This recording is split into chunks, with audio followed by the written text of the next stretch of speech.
Hey guys, for this week I did my strategy share number 2 on concept maps. It's one thing that I've used a lot, especially in U.S. history in my classroom, simply because it's a good way to take a big broad subject and kind of filter it down, and it gives the kids a visual to see what's going on. So you can kind of use it like in the place of a timeline, and it also just really works as giving a visual representation of what exactly is going on with the subject. So to help with this one, just to give you an overview, this one would just be on World War II, because this is kind of what the concept map looks like, or this is what the concept map looks like. I broke it up into 3 sections, so how I do it, whatever the chapter's name is, I put the chapter name right there. So this particular chapter was U.S. involvement in World War II. Then from that I had whichever section we were focusing on. This one consisted of 3 main sections, which had the Europe and North Africa front, the Pacific front, and what was going on the home front. From then on, I could filter my way down into specifics, and I would always start what happened first, and then down here finish to last. So an example on this one would just be how it's in the Pacific front, how it started with Doolittle's raid. And after Doolittle's raid, you had island hopping. That was the U.S. attack on the war in the Pacific. They were going to focus on hopping from island to island.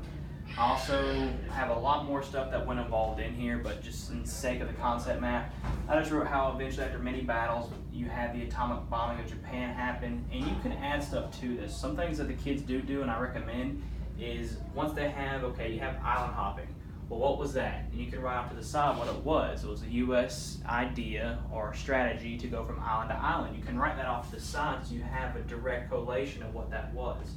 With the atomic bombing of Japan, you can write off to the side here how one was in Hiroshima, one was in Nagasaki, which one happened first, and the result of that was Japan surrendered. Now obviously there's a little bit more to it. I just didn't have enough room to put on my board, but I just want to give a visual representation of what the concept map looked like. I give you an example as well. Just over here on the Europe and North Africa front. This one, they would start with Stalingrad. We go over how, because the earlier sections described how Germany used the Blitz to pretty much take Europe. And when they went into the Soviet Union, the Soviets at Stalingrad defeated the Germans. Even though they had heavy losses, they countered the Blitz. So you can actually write out here, it showed Germany's weakness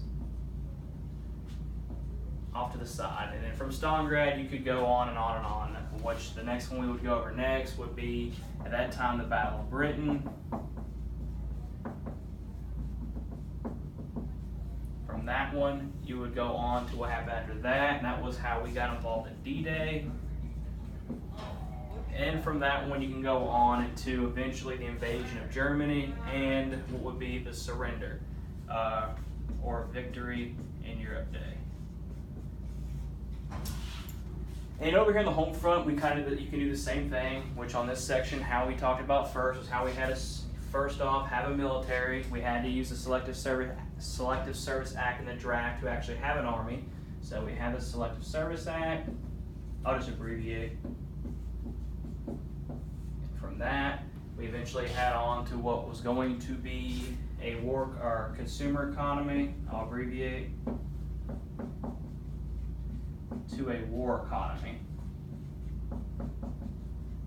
And some can write out to the side right here, meaning more specifics like how we did it. Of course, we had at that time, it's called the War Industries Board.